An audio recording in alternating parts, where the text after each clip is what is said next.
জীবনে যারে চেয়েছি। বাংলাদেশি চলচ্চিত্রে ৯০ দশকের উজ্জ্বল নক্ষত্র সালমান শাহ। তিনি ছিলেন একজন বাংলাদেশি অভিনেতা ও মডেল। তিনি অল্প দিনে অভিনয় দিয়ে বাংলার চলচ্চিত্র প্রেমীদের মন জয় করেছিলেন। তুমি আমার, সেই তুমি আমার। অল্প সময়ে তৈরি করেছিলেন অসংখ্য ভক্ত অনুরাগী। তিনি যতক্ষণ এফডিসিতে থাকতেন, গেটের বাইরে হাজার হাজার মানুষ অপেক্ষায় থাকত তাকে একবার দেখার জন্য। এরকম জনপ্রিয়তা আর কোনো নায়কের ভাগ্যে জোটেনি।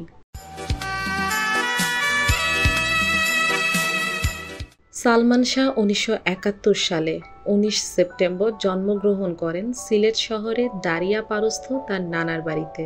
তার পিতার নাম কোমর উদ্দিন চৌধুরী ও মাতা নীলা চৌধুরী।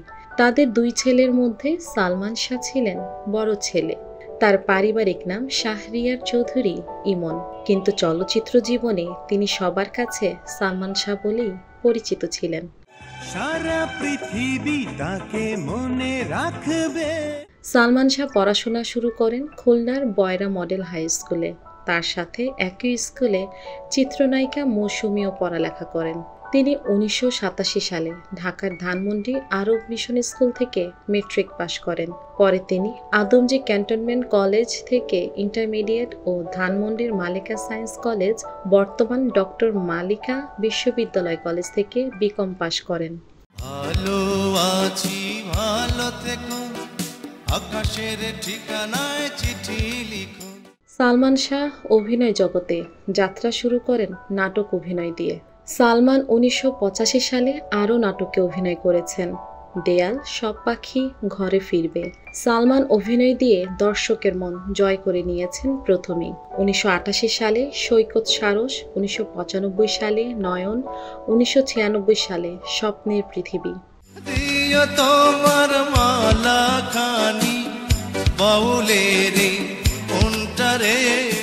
চলচ্চিত্র জগতে সালমান শাহ মাত্র ৪ বছরে অভিনয় করেছিলেন ২৭টি সিনেমাতে। প্রখ্যাত চলচ্চিত্র পরিচালক সোহানুর রহমান সোহানের হাত ধরে সালমান শাহ চলচ্চিত্রে অভিনয় করার সুযোগ পান। ২৭টি সিনেমার মধ্যে ১৪টিতেই জুটি বেঁধে অভিনয় করেছিলেন নায়িকা শাবনূরের সাথে।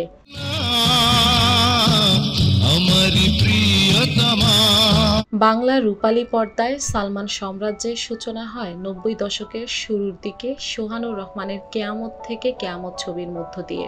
তার প্রথম ছবিতে নায়িকা হিসেবে ছিলেন মৌসুমী। তিনি মৌসুমীর বিপরীতে আরও ৩টি চলচ্চিত্রে অভিনয় করেন। তোমার জন্য গড়েছি আমি মঞ্জিল ভালোবাসা। সালমান শাহর দ্বিতীয় চলচ্চিত্র জহিরুল হক ও তমিজ উদ্দিন রিজভী পরিচালিত তুমি আমার। জহিরুল হক চলচ্চিত্রের কিছু অংশ নির্মাণ করার পর মারা যান। পরে বাকি অংশ পরিচালক তমিজ উদ্দিন রিজভী শেষ করেন। এই চলচ্চিত্রের প্রথমবারের মতো তার বিপরীতে অভিনয় করেন শাবনূর। এরপরেই এই জুটি একে একে সুজন পাখি, স্বপ্নের ঠিকানা, বিক্ষোভ, মহামিলন, বিচার হবে, স্বপ্নের পৃথিবী, তোমাকে চাই, চাওয়া থেকে পাওয়া, জীবন সংসার, আনন্দ অশ্রু, স্বপ্নের নায়ক, প্রেম পিয়াসী, বুকের ভিতর আগুন সহ মোট ১৪টি চলচ্চিত্রে অভিনয় করেছেন। তোমাকে চাই, শুধু তোমাকে চাই। সালমান শাহ এইভাবেই একের পর এক চলচ্চিত্রে কাজ করেছিলেন। তার অভিনীত প্রতিটি চলচ্চিত্র ছিল ব্যবসা সফল।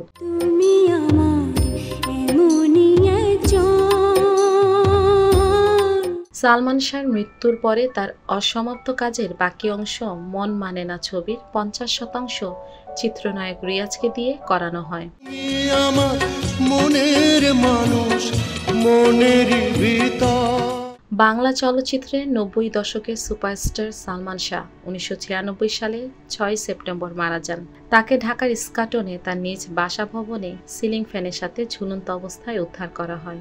ময়না তদন্তের প্রতিবেদনে আত্মহত্যা বলে উল্লেখ করা হলেও তার মৃত্যু নিয়ে রহস্য থেকে যায়। আর কিছু জীবনে পাইবা না পা।